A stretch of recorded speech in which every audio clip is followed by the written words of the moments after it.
This video shows how to share a page in Notion.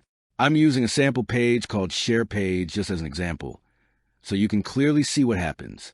Move your mouse to the top right of the page. Click the Share button. The Invite panel opens. Click the Email or Group field and type an email address. Press Enter to use the typed email, or select one from the list. In this example, I select the email.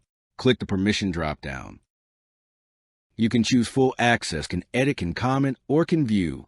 Can edit appears in the list, but requires a plus plan to use. Select the access level you want. Click Invite. The page is now shared. You can return to the Share button anytime to manage access. Click a person's name, then use the Access drop-down to change their permissions or remove them. That's how to share a page in Notion.